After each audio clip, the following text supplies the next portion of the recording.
Hello friend, मैं हूं प्रशांत मिश्रा। स्वागत है आपका हमारे चैनल आरएलसी ट्यूटोरियल्स में।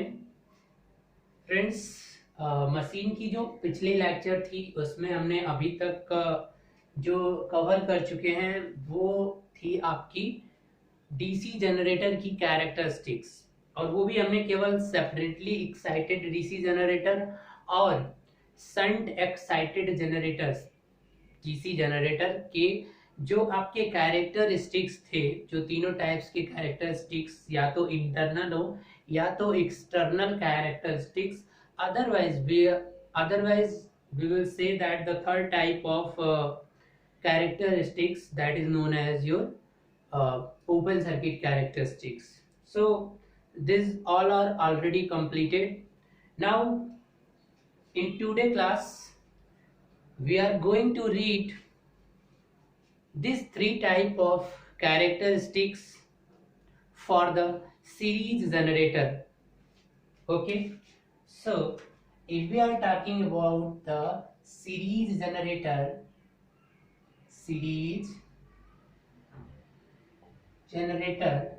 अब इसके कैरेक्टरिस्टिक्स की अगर आप बात करो तो मैंने पहले ही आपको बताया था कि इसका कैरेक्टरिस्टिक्स जो ओपन सर्किट कैरेक्टरिस्टिक्स होगा वो एज अ सेम होगा। तो पहले इनके कैरेक्टरिस्टिक्स ड्रॉ करते समय आपको रटना नहीं है। आप क्या करिए कि आपको तीनों कैरेक्टरिस्टिक्स की बेसिक्स पता होनी चाहिए कि वो किसके किसके बीच में ड्रॉ करनी है, कौन सा वोल्टेज कौन सा करंट। ठीक है, उसके बाद आपको कुछ थोड़े से फैक्टर्स पता होने चाहिए जिसका आप ड्रा कर रहे हो। शंट का कर रहे हो तो शंट में आपका क्या होता है, फ्लक्स कांस्टेंट होती है। फ्लक्स में जो करंट जाती है आर्मेचर से जो निकलती है वो दोनों में डिवाइड होती है। ठीक है, लेकिन यहाँ पे क्या होता है कि अगर इस जनरेटर की आप बात करो तो क्या होता है कि ये आपका आर्मेचर हो गया,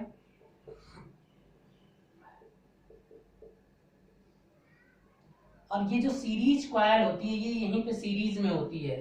तो मतलब अगर इस केस में आप यहाँ पे बात करो, ये आपका क्या होगा, टर्मिनल वोल्टेज। तो अगर टर्मिनल वोल्टेज की बात करें, इसमें जो करंट अगर गई कभी, तो इस केस में आपका जो आई ए होता है वही आपको किसके होता है, आई एल के, और यही होता है आई एफ। यानी तीनों करंट जो होती हैं वो सीरीज जनरेटर के केस में पूरी की पूरी तरह सेम होती हैं। ठीक है, तो इससे आपको क्या होगा कि आप जो पहला ड्रॉ करना चाहते हो, आपको पहला ग्राफ जो ड्रॉ करना होता है, let us assume if you want to draw the characteristics of open circuit characteristics, it means OCC, then you have know that this open circuit characteristics draw between the open circuit voltage EG and the versus what is this one, IF, that is field current. But in this case the IF and the IA and IL all are the same. So when you are going to draw this one, you have to put a voltmeter and a ammeter if you want to measure, because you have to measure the IF current and you have also required to measure the induced EMF. Okay, so how can you measure that just and without no load? So how is it possible? If you are drawing this one OCC, then tell me OCC, what is the meaning of open circuit characteristics? Is there any possibility to draw this open circuit characteristics for the DC series motor? No, because if you are providing this terminal voltage as no load, then your IF becomes zero.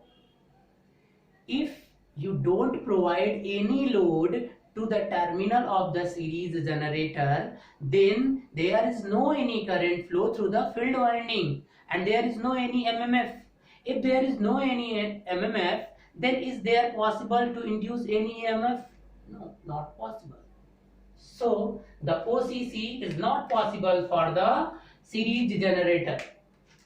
Okay, so for series generator open circuit characteristics you can't draw without load. It means because when we are saying, देखिए ठीक है, जिनको समझ में नहीं आता हिंदी में कर लेते हैं। जिनको ये चीजें समझ में नहीं आ रही हैं तो क्या करना है कि आपको पता है कि जो ओपन सर्किट ड्रॉ होता है मतलब ओपन सर्किट कैरेक्टरिस्टिक्स होता है। तो ओपन सर्किट कैरेक्टरिस्टिक्स का मतलब क्या हुआ कि IF को इंक्रीज करना, वो भी उसके बाद से नो लोड के वोल्टेज को मेजर करना है। तो पॉसिबल ही नहीं है कि आपका कोई वोल्टेज इस तरह से आएगा। आपको पता है कि सीरीज मोटर में जब तक आप कोई लोड यहाँ पे प्रोवाइड नहीं करोगे थोड़ा सा, तब तक उसमें करंट फ्लो नहीं होगी। तो जो OCC खासकर होता है वो इसके लिए पार्टिकुलर नहीं ड्रॉ हो सकता है, ठीक है। लेकिन OCC के जैसे ही अब इसीलिए इसकी इंटरनल और एक्सटर्नल कैरेक्टरिस्टिक्स सारे एक जैसे ही हो जाते हैं। अब वो क्या होगा कि आप अब एक्सटर्नल इसके इंटरनल को ड्रॉ करिए। तो जब इंटरनल की बात करिए तो देखिए वो क्या पॉसिबल है, इंटरनल कैरेक्टरिस्टिक्स, हाँ पॉसिबल है। किसके बीच में ड्रॉ होता है, induced EMF and IA, armature current, यानी जब लोडेड होता है लोड, तो यानी पॉसिबल है। तो यानी क्या करना है, और ये E जो होता है यहाँ पे आफ्टर आर्मेचर रिएक्शन होता है। हर वीडियो में बता चुका हूँ क्योंकि क्वेश्चन भी इस पे आस्क होते हैं, तो आप इसको थोड़ा सा मेंटेन करना। अदरवाइज कभी कभी पूछता है कि इंटरनल कैरेक्टरिस्टिक्स क्या होता है, एक्सटर्नल कैरेक्टरिस्टिक्स क्या होता है। So this type of questions asked in many examinations like SSC, JE, Advanced SSC, JE, RPGC, IL. Otherwise, you can say also this type of question asked in AE examinations, because in those AE examinations also they provide the 50% questions, easy questions. So this type of questions asked also in the AE examination. So please remember this one. तो अब क्या करना है कि after induced EMF अगर आपको करना है तो आप क्या करोगे भैया, पहले तो आप यहाँ लोड लगाओगे, बिकॉज अगर ये कैरेक्टरिस्टिक्स ड्रॉ करना है तो आपको यहाँ क्या लगाना पड़ेगा, ध्यान से देखिएगा, लोड। और क्या लोड टर्मिनल और RE के बीच में ड्रॉ करना है, नहीं, IA और E के बीच में ड्रॉ करना है। तो चूंकि यहाँ पे जो IA है वही लोड करंट भी है, तो नो प्रॉब्लम। आप क्या करिए कि इसके पैरेलल में यहाँ पर क्या लगा दीजिए, एक आप वोल्ट मीटर लगा दीजिए। मैं VM लिख दे रहा हूं मतलब वोल्ट मीटर, तो ये आपको E को मेजर कर लेगा, ठीक है। और यहाँ पर क्या कर दीजिए कि एक आप क्या लगा दीजिए, अमीटर लगा दीजिए। तो ये क्या करेगा, इसको मैं इस तरह से लिख देता हूँ, और अमीटर, तो ये IA को मेजर कर लेगा। अब इसमें जो करंट फ्लो होगी और इसमें जो वोल्टेज होगा, दोनों के बीच में दोनों की वैल्यूज को आप नोट करोगे और उसके बाद में एक ग्राफ खींचोगे, और वही ग्राफ आपका होगा इंटरनल कैरेक्टरिस्टिक्स।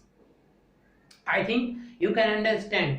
इस वोल्टेज में जो जनरेशन वोल्टेज मिल रही है वो ऑलरेडी आर्मेचर रिएक्शन के बाद ही मिलेगा ये, और ये करंट IL और वो तो एक ही है, ठीक है।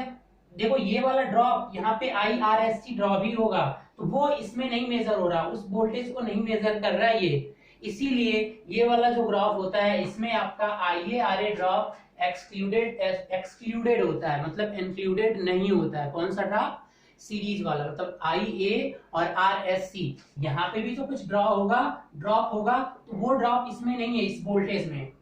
लेकिन अगर यहाँ पे मैं वोल्ट मीटर लगाता तो वो ड्रॉप को कंबाइन होने के बाद ये रीड करता, लेकिन वो हमारा थर्ड ग्राफ बनता है। यही तो डिफरेंस होता है छोटा सा आपका इंटरनल और एक्सटर्नल कैरेक्टरिस्टिक्स में। So try to understand this one.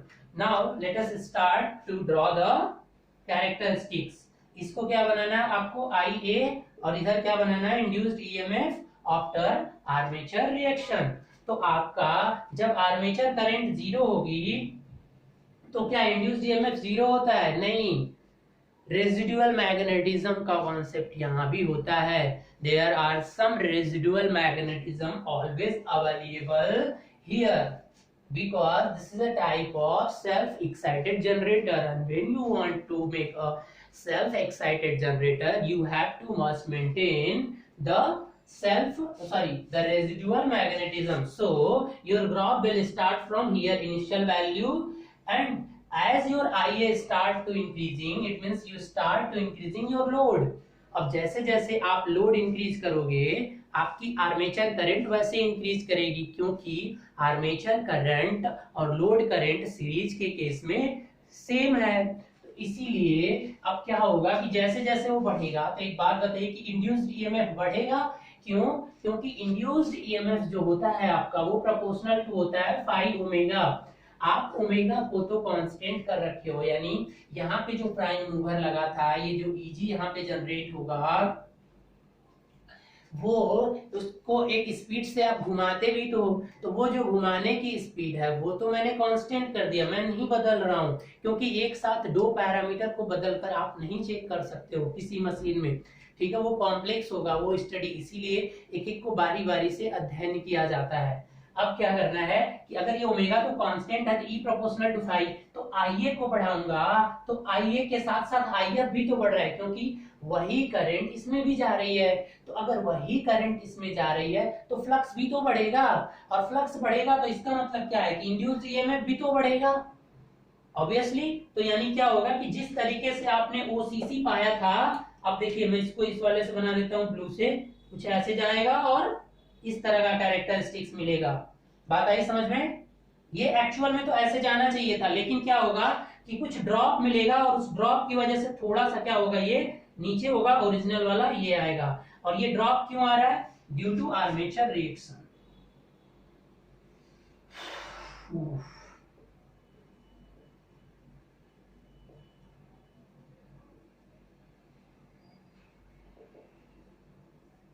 Due to armature reaction. तो देख रहे हो जिस तरीके से बाकी मशीनों का ओपन सर्किट कैरेक्टरिस्टिक्स था, तो उस तरीके से इस मशीन का इंटरनल और एक्सटर्नल कैरेक्टरिस्टिक्स बनेगा। इट मींस बाकी का अगर इंटरनल शंट का देखोगे तो ये राइजिंग टाइप का है, अब ये जो है राइजिंग टाइप का है, इसलिए इसकी यूजफुल नहीं होता है, यानी शंट मशीन में आपका ड्रूपिंग कैरेक्टरिस्टिक्स था, यानी जैसे जैसे लोड बढ़ रहा था वो ड्रूप हो रही थी, यानी उसकी वोल्टेज घट रही थी। लेकिन यहाँ पे जैसे जैसे आपका लोड बढ़ रही है वैसे वैसे वोल्टेज भी क्या कर रहा है, राइज कर सकता है। तो ऐसे मशीन सबसे पहले तो ये इनका सीरीज पैरेलल कॉम्बिनेशन नहीं हो सकता, अगर पैरेलल कॉम्बिनेशन करना है तो कुछ अरेंजमेंट करना पड़ेगा, अभी हम देखेंगे बाद में, ठीक है। तो इसीलिए इनका ये not for suitable of normal DC power supplies, कोई डीसी पावर सप्लाई अगर नॉर्मल आपको देना है तो उसके लिए ड्रूपिंग कैरेक्टरिस्टिक्स ही हेल्पफुल होते हैं, ये राइजिंग टाइप, इसलिए सीरीज जनरेटर जो होता है आपका नॉर्मल पावर सप्लाई में यूज नहीं किया जाता है। बात आई समझ में? इसको भी आप कर ले। तो यूज कहाँ होता है, क्या कर रहा है, ये वोल्टेज को राइज अप कर रहा है, तो इसको बूस्टर के रूप में यूज किया जाता है। अभी मैं लिख देता हूं आसानी से, पहले हम इसके एक्सटर्नल को तो समझ लें। अभी देखिए ये चीज आपका हो गया, अब एक्सटर्नल की बात करते हैं। एक्सटर्नल कैरेक्टरिस्टिक्स में क्या होता है कि इस ड्रॉप को भी कंबाइन करना होता है, और वहां पे जो आई ए के बीच में खींचा जाता है अब आई एल, तो चूंकि स्पेशली इस केस में आई एल भी उसी के इक्वल टू है, यानी अब हम बात करते हैं दूसरे को, तीसरा ग्राफ, पहला तो ड्रॉ ही नहीं होगा, तीसरा कौन सा था, एक्सटर्नल।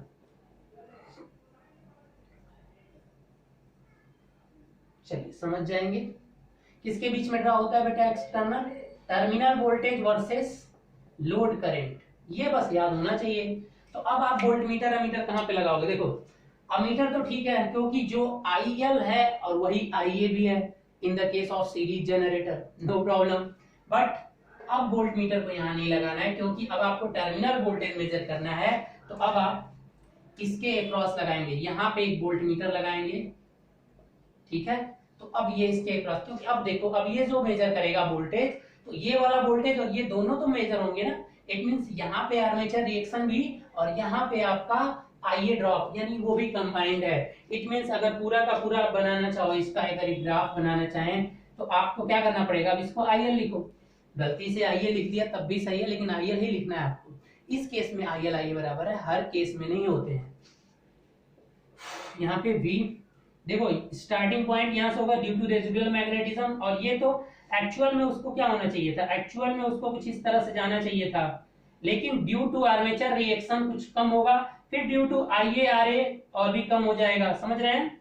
तो इस तरह से आपका अब ये जो कम हो रहा है ये क्यों हो रहा है, ये ड्यू टू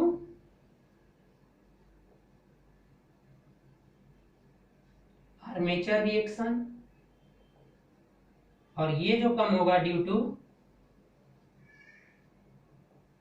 IARSC, यहां पे जो ड्रॉप होगा, ठीक है। तो फाइनली ओवरऑल भी इसका जो कैरेक्टरिस्टिक्स देखने को मिलेगा वो क्या मिलेगा, राइजिंग कैरेक्टरिस्टिक्स, राइजिंग कैरेक्टरिस्टिक्स। तो इस तरह का जो कैरेक्टरिस्टिक्स होता है वो जनरली नॉर्मल पावर सप्लाई के लिए यूज नहीं होता है, hence not applicable, hence not applicable for normal power supply. So it is used as booster। Booster का मतलब समझते हो, बूस्ट करना। ट्रांसमिशन लाइन में वोल्टेज कहीं ड्रॉप कर जाती है ड्यू टू रिएक्टिव पावर, तो वहां पे उसको बूस्ट करने के लिए बीच में इसे लगाया जाता है, ठीक है, ताकि लॉन्ग फीडर्स जो भी होते हैं ना, लंबे लंबे फीडर्स ट्रांसमिशन लाइन में, तो उनके क्या होता है कि दूसरे एंड पे वोल्टेज घटने लगता है, तो उसको मेंटेन करने के लिए, क्योंकि आपके घरों में जो एप्लीकेशंस या जो डिवाइसेस होती हैं वो एक पार्टिकुलर वोल्टेज के लिए बनाई गई होती हैं, इसीलिए वो उनको जब उतना वोल्टेज मिलेगा तभी वो पूरी तरह से अपना परफॉर्मेंस करेंगे, इसलिए उसे मेंटेन करना होता है। तो इसको किसके रूप में यूज होता है? बूस्टर के रूप में। ये क्वेश्चन बहुत बार पूछा हुआ है, तो याद कर लीजिएगा कि सीरीज जनरेटर जो एप्लीकेबल होता है वो आपका boosters for compensating the voltage drop in long feeders, ठीक है, क्या हो गया आपका? Boosters for compensating the voltage drop in the long feeders, note कर लेना इसे, ठीक है। अब आप समझ गए होंगे। तो अब क्या करता है कि रिसीविंग साइड को क्या करेगा? वोल्टेज को मेंटेन करता है, यानी ट्रांसमिशन फीडर पे जो फीडर्स होते हैं उसके आपके रिसीविंग एंड पे वोल्टेज को क्या करेगा? ये मेंटेन करेगा। तो ये इसका एप्लीकेशन होता है, इसे पावर जनरेशन में नहीं करते हैं। अब देखिए तीसरे टाइप की बात कर लेते हैं। देखिए यहां तक किसी को प्रॉब्लम? सीरीज जनरेटर के तो हमने देख लिया, अब हम बढ़ते हैं कंपाउंड जनरेटर।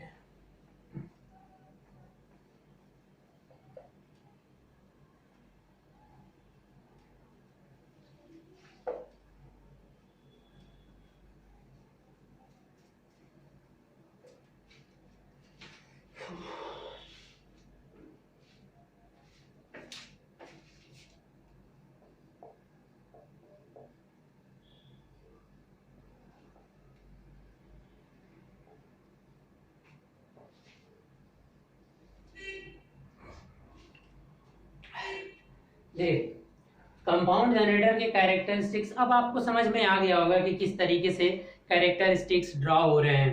तो कंपाउंड का जो ओसीसी होगा उसको मैं बिल्कुल नहीं बताने वाला हूं। पहला आप कोई भी ले लीजिए, शॉर्ट लॉन्ग शंट लीजिए या शॉर्ट शंट लीजिए, क्यूमुलेटिव का एक जैसा होगा, डिफरेंशियल का थोड़ा सा अलग होगा। तो पहले मैं क्यूमुलेटिव की बात करता हूं। तो क्यूमुलेटिव के केस में दो होते हैं आपके, लॉन्ग शंट कंपाउंड या तो शॉर्ट शंट कंपाउंड, लेकिन दोनों का जो कैरेक्टरिस्टिक्स होता है और वर्किंग परफॉर्मेंस जो होता है वो क्या होता है? सेम होता है। कोई भी पहले ही मैं बता चुका था कि वर्किंग प्रिंसिपल भी सेम ही होगा अप्रोक्स, ठीक है, क्यूमुलेटिव की, ठीक है। तो एक आप किसी का वेवफॉर्म बना लीजिए, जैसे आप लॉन्ग शंट का मैं बना देता हूं, देखिए, क्योंकि डायग्राम बनाएंगे तभी तो समझ में आएगा कि आपको वोल्ट मीटर और अमीटर किसके किसके बीच में कनेक्ट करना है। क्या हो गया? लॉन्ग शंट, ये R S H R S E, और यहाँ पे आर ए बी होगा, और जो जनरेट होगा वो होगा ईजी, और ये होगा आपका टर्मिनल वोल्टेज। अगर लोड लगाओगे तो यहाँ से जो करंट जाएगी वो आई ए, और इधर जो जाएगा वो आई एल, और इधर जो जाएगा वो आई एस एच, और ये आई ए ही आई एस ई के इक्वल होगा सीरीज में जो करंट फ्लो होगी। ये कब करंट कब आएगी? जब लोड को आप क्या करोगे, तो अभी मत दिखाओ इसे, जब लोड लगाओगे तब ये करंट फ्लो होगी। लोड अगर नहीं लगेगी तो फिर ये करंट फ्लो नहीं होगा। इसमें होगा फील्ड में जाएगी करंट, इधर नहीं जाएगी, क्योंकि ये पाथ क्लोज नहीं है ना। ये सब तो आप नेटवर्क की चीजें समझ ही रहे हो। तो अब आपको क्या ड्रॉ करना है? पहला कैरेक्टरिस्टिक्स ओसीसी। देखो मैंने बनाया लॉन्ग शंट क्या है, बट एक बार फिर आपको बता दे रहा हूँ कि अगर आप शॉर्ट शंट का बताया वो भी सेम कैरेक्टरिस्टिक्स होगा क्यूमुलेटिव के लिए। डिफरेंशियल का मैं अभी बताऊंगा, अभी हम क्यूमुलेटिव की बात कर रहे हैं। ओसीसी सेम, सेम का मतलब समझ गए भैया? इसके बीच में ड्रा होता है फील्ड करंट, और ये जो फील्ड करंट होगी वो दोनों का रिजल्टेंट फील्ड करंट आता है, ठीक है, और यहां से जाएगा और कुछ इस तरह से इजी रिजल्टेंट फ्लक्स, ये रिजल्टेंट कर, चलिए एक तो आपका हो गया, तो ये पूछा भी नहीं जाता ज्यादातर मेन रूप से। अब देखिए इंटरनल को भी छोड़िए, एक्सटर्नल की बात करते हैं। इंटरनल और एक्सटर्नल में आपको समझ में आ गया होगा कि वो ई के बीच में, यानी अगर इंटरनल खींचना है तो आप क्या करिए, इसके क्रॉस एक अमीटर लगाइए और अब इसके क्रॉस वोल्ट मीटर लगाइए। अमीटर कहाँ पे लगाएंगे, एक अमीटर यहाँ और एक अमीटर यहाँ, और दोनों का सम आपको करना पड़ेगा बाद में, क्योंकि फील्ड करंट, दोनों फील्ड करंट है ना और क्यूमुलेटिव है।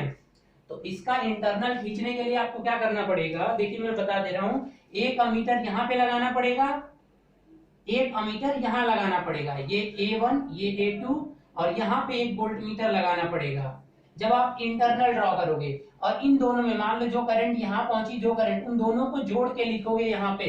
बात आई समझ में, क्योंकि आप फील्ड करंट, अच्छा सॉरी, आर्मेचर करंट के बीच में ड्रॉ होता है ना, सॉरी, ये तो मैं इसका बताने लगा था। तो इसके और इसके बीच में आर्मेचर करंट यही है ना, तो इसके और इसके बीच में आपको ड्रॉ हो जाएगा। लेकिन अगर आप एक्सटर्नल, तो अब मैं एक्सटर्नल की बात कर रहा हूं, जैसे एक्सटर्नल होगा सेम उसी तरह का इंटरनल होगा, बस स्लोप थोड़ा सा कम होगा।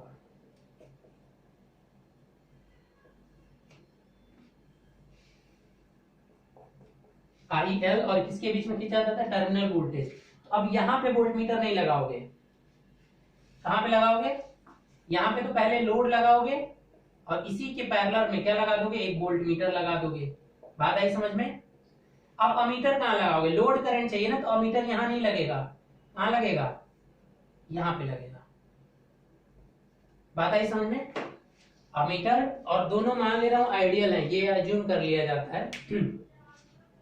तो अब क्या होगा कि जो जनरेटर होता है, अब आपको ये भी पता है कि ये जो क्यूमुलेटिव कंपाउंड जनरेटर होता है, जरा पीछे लेक्चर में जाइएगा, तो ये तीन तरीके से ऑपरेट कर सकता है, ओवर कंपाउंड, फ्लैट या लेवल कंपाउंड, या तो अंडर कंपाउंड। वो डिपेंड करता है कि इसके टर्न्स को किस तरह से एडजस्ट कर रहे हो आप। अब इसके टर्न को एडजस्ट कैसे करोगे, अगर इन्हें तीनों मोड में चलाना है तो आप क्या करिए कि इसके पैरेलल में एक रेजिस्टेंस लगा दीजिए, वो भी ऐसा रेजिस्टेंस जिसकी वैल्यू को आप क्या कर सकते हो, चेंज कर सकते हो।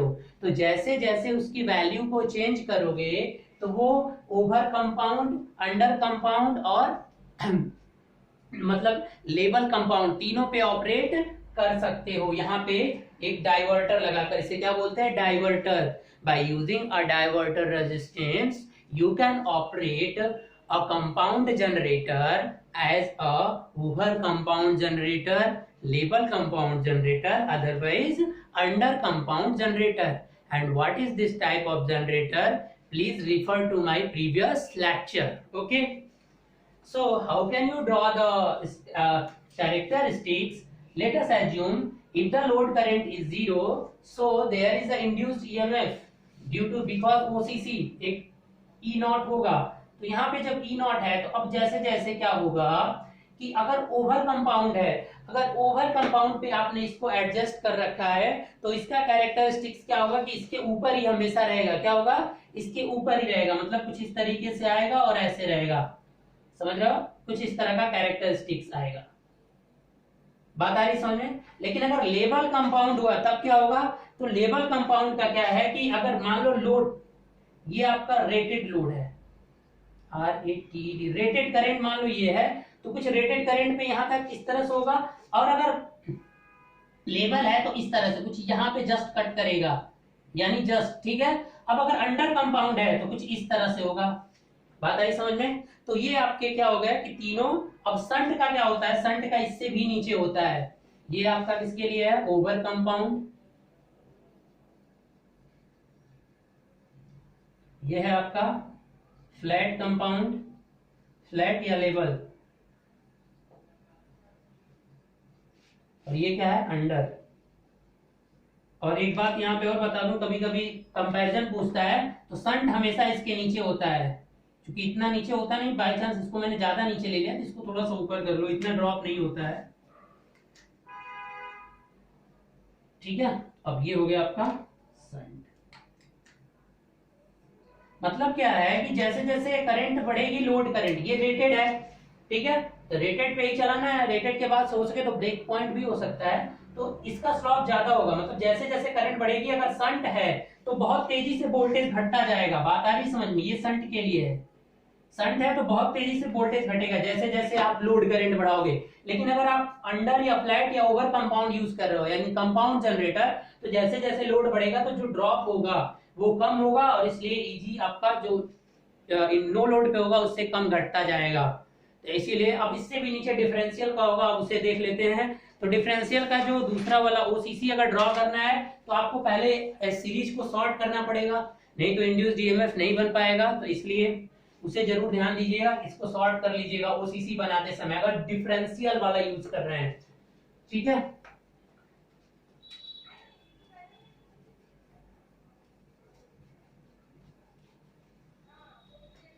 चलिए अब डिफरेंशियल अगर बनाना है तो डिफरेंशियल के लिए मैं बस तीसरा वाला बताना चाहता हूं यानी एक्सटर्नल।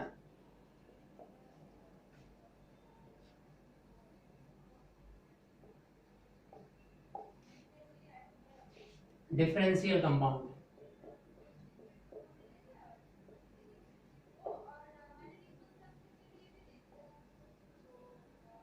अगर डिफरेंशियल कंपाउंड की बात आप करते हो तो देखो डिफरेंशियल आपका एक्सटर्नल किसके बीच में रहा होता है? लोड करंट और टर्मिनल वोल्टेज। तो आपका इंड्यूस ईएमएफ तो इतना होगा, लेकिन ये जो ड्रॉप होगा ना बेटा वो बहुत तेजी से क्या होता है, इसका ड्रॉप होता है। क्योंकि डिफरेंशियल कंपाउंड में क्या होता है कि दोनों फ्लक्स एक दूसरे को क्या करते हैं, बहुत तेजी से, मतलब उनका डिफरेंस होता है, इसलिए ऐसा होता है। ठीक है, तो आप इसको बस एक बार बस इतना सा याद रखना है, डिफरेंशियल सबसे लोवेस्ट पे आता है। ठीक है, अब इसका यूज कहां पे होता है, इसीलिए ऐसा कैरेक्टरिस्टिक्स यूजफुल होता है आर्क वेल्डिंग एप्लीकेशन में। बस इतना ही याद रख लीजिए, बहुत है। Arc welding, arc welding application, okay, arc welding application, ये जो डिफरेंशियल होता है उसका यही है। ठीक है, तो इस तरह से आपका हो गया सारे के सारे मोटर्स के कैरेक्टरिस्टिक्स। ठीक है, अब अगर आप बात करोगे सर आप इंटरनल नहीं बता रहे हो, यार इंटरनल में क्या होगा कि वो कुछ इस तरह से हो जाएगा, ये इसमें दोनों ड्रॉप कंबाइन है ना, कुछ इस तरह से आ जाएगा। ये वाला जो ब्लू वाला देख रहे हो वो इंटरनल के लिए हो गया। ठीक है, इसलिए मैं इंटरनल नहीं बता रहा हूँ, because the external characteristics are the most useful for your examination. So I am talking only about the external characteristics which are drawn between the load current and the terminal voltage. So these all are, सबको कभी कभी पूछ देता है, सबसे जो lowest में होता है वो डिफरेंशियल